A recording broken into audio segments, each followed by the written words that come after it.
Hey friends, welcome or welcome back. My name is Shannon, and today I'm talking about the books I just couldn't finish, whether they just weren't for me, weren't for right now, or just lost me along the way. So in 2025, I really embraced the DNF. That was something that I always had a really hard time doing in past years. I would always be determined to finish the book regardless of whether I was liking it or not. But I just decided there's just so many books out there, and my time and stress level and brain space is only so much. It's not infinite. So if I'm not enjoying something, I'm putting it down. And that doesn't mean necessarily that they're bad books. It just means it's not for me or it just wasn't the right time.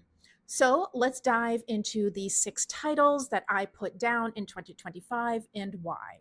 So the first three books I believe I've already mentioned in previous videos, while the other two are recent DNFs. And I've already donated several of these books, so I'll just put a picture somewhere over here. First up is Flowers in the Attic by V.C. Andrews. So this was published in 1979, the year I was born, and this is a straight up horror story. And we are following the Dollinger children, Kathy, Chris, and twins Carrie and Corey, who are hidden away in their wealthy grandparents' attic after their father's sudden death. Their mother, Corinne, promises it's only temporary while she works to regain her inheritance. Apparently when she was younger, she made her dad angry. He disinherited her. Kids don't know why. So she's trying to hide the kids away so she can work on her father to get her inheritance back. So the mother promises it's only temporary, but days turn into weeks and then into months and then into years. And all during this time, the children are enduring neglect, isolation, and cruelty at the hands of their fanatically religious grandmother. And they end up clinging to each other for survival. We have dark secrets, betrayal, shocking family revelations that unfold as the children realize that they must escape the attic before it essentially becomes their grave. So this would have been a reread for me. I originally read it in the 1980s when I was definitely way too young to have read it. I probably stole my mother's copy, and I honestly can't recall. I can't imagine my mother would have allowed me to read it if she knew. So I'm thinking that's what happened. I probably stole her copy and she didn't realize it. The reason I had picked it up early in 2025 was for a reading challenge, which was read something published the year you were born. So this was published in 1979. And so I figured, let me pick this back up to see if I would have different feelings in my 40s than, in the 1980s. And I was traumatized when I read this book. This is just a very it's a legit horror novel. It's not horror in the sense that, people are being dismembered and blood everywhere. This is like a true domestic horror. And I was traumatized then and I was traumatized now. I just could not get through it because I knew what was coming and I just couldn't handle it. So I put it down, decided I'm probably not even going to try to ever reread it again, and I donated my copy. So that's Flowers in the Attic by V.C. Andrews. And if you are into true domestic horror, I recommend, because you will be absolutely traumatized when you read this. Next, I put down Hello Beautiful by Anne Napolitano, and this is set in Chicago in the 1970s and 1980s, and we are following William Walters, who had a very lonely and loveless childhood as he finds love and comfort with the outgoing and close-knit Padavano family. There are four sisters in the Padavano family, and William ends up marrying Julia, who is the oldest daughter. And then one day, one of the younger teenage sisters finds herself pregnant And this starts a chain of events, and the family starts to splinter. Now, Julia, as the typical eldest daughter, tries to fix things and essentially makes it worse, mainly for herself and for William. So the story is told through multiple points of view, jumping between mainly Julia, William, and then another sister named Sylvia. I got through only half of this book, and I was enjoying it while I was reading it, but every time I put it down and then went to pick it back up, I dreaded having to wade through all of the family drama. I have enough family drama of my own, and it just wasn't enjoyable for me to read about another family drama. And nothing was wrong with Napolitano's writing or even the story, but for me, it was just too real, and I just wasn't enjoying it. And supposedly, this was inspired by Little Women by Louisa May Alcott. But other than having the four sisters, I didn't catch the Little Women inspiration, but it's possible that I just didn't get far enough in the book. The next one I put down was David Copperfield by Charles Dickens. And this is a classic English novel, and it was partly based on Dickens' own life experiences, where we are following the life of orphaned David Copperfield from childhood to adulthood as he navigates hardship, injustice, love, and self discovery. After David's mother dies, David is sent to work in a London factory by his very cruel stepfather.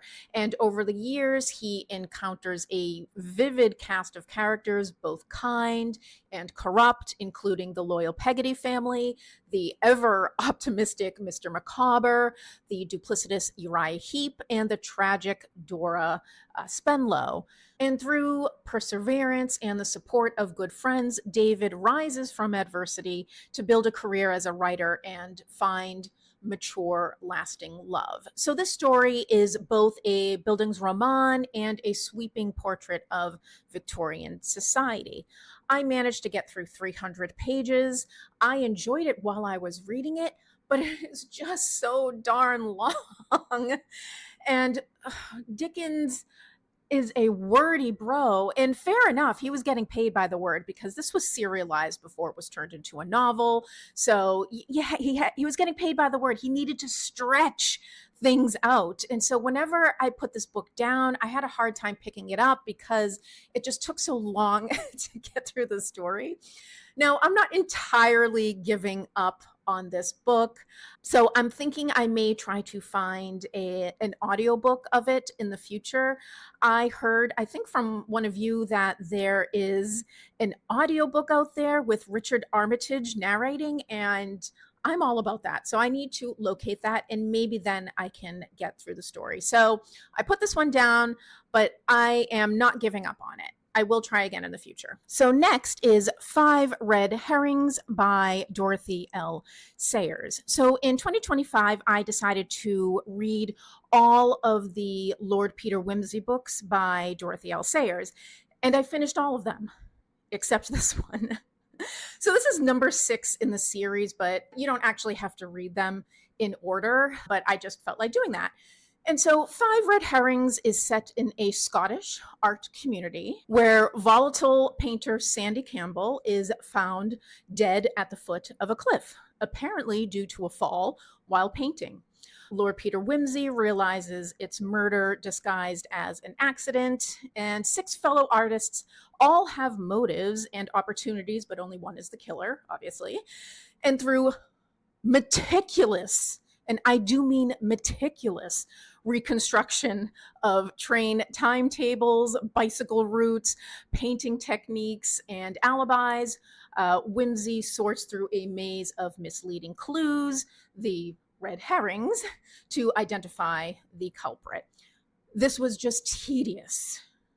Okay, I got through half the story and I just didn't care about the constant back and forth on the 5 people suspected. And the reconstruction of the damn train tables was driving me absolutely crazy. So I just gave up. I never did find out who did it, and I honestly don't even care. So I do plan on doing a video on all of the Lord Peter Wimsey books eventually, because I did read them, all of them. But I'm not sure when I'm going to get to that video. So sometime in 2026. But so I am going to keep this because I do have all of the books. But whether I actually attempt to try again to see who did it, I have no idea. Oh, I just realized that I had my David Copperfield sitting right here and I never held it up for you. Sorry. So, editing Shannon, make sure you put up a picture when you were talking about David Copperfield. Sorry about that. Okay, next is Frog Music by Emma Donoghue. And this is a historical crime novel set in 1876 San Francisco during a scorching heat wave and a smallpox outbreak. We are following Blanche, a French burlesque dancer whose life is completely upended when her bold, cross dressing friend Jenny Bonnet is shot dead through a window. Determined to uncover who killed Jenny and why, Blanche is drawn into a web of secrets involving shady lovers, stolen babies, and the dangerous underside of the city. As Blanche retraces Jenny's final days, the novel explores survival, sexuality, friendship, and the cost of defying rigid social norms. So I got nearly halfway through the story when I decided to stop. And there's actually nothing wrong with Donoghue's writing, and the pace of the book was going at a good clip. However, I just did not care about Blanche or her quest to find her child or her friend's murderer.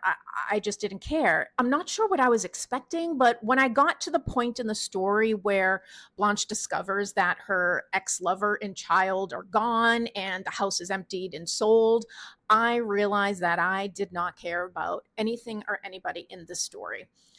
And I wish I could explain why. I don't know. I do have two more unread books written by Emma Donoghue in my collection, so I'm really just hoping that this is a one-off and I enjoy the others, so we will see. And last, we have Sleepless Nights by Elizabeth Hardwick.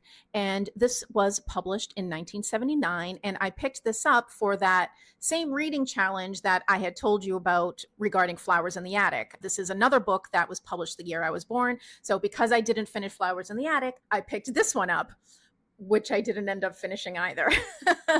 So this is a fragmentary novel that blends fiction and memoir as its narrator, Elizabeth, sifts through memories, letters, and imagined scenes from her life. And this is moving non-chronologically through places like Kentucky, New York, Europe.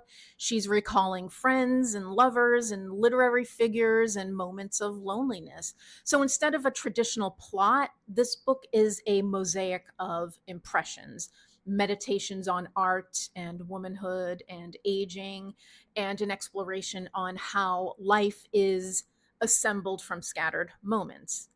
And scattered this is. This is a disjointed scrapbook of thoughts, and I could not get past page 17. And I'm guessing that it's supposed to mimic the absolute random thoughts that goes through a person's mind while they're unable to sleep, hence sleepless nights. But I'm not entirely sure. And I wasn't understanding what was going on. And so I decided to put it aside. I wasn't expecting something so disjointed. So I have to reset my expectations and I will try again another time. That being said, I still have not been able to finish a book for that reading prompt of a book published in the year I was born. I tried two books and both didn't work out. So oh well, nothing I can do there. So that is all I have for you today. 6 books that I did not finish in 2025. A couple I'm entirely giving up on, and then a couple I do plan on going back to in the future. So what have you recently DNF'd? Let me know. Have you read any of these books and you think that I should have kept on? Let me know. I would love to hear from you. Thank you so much for joining and have a great day. Bye.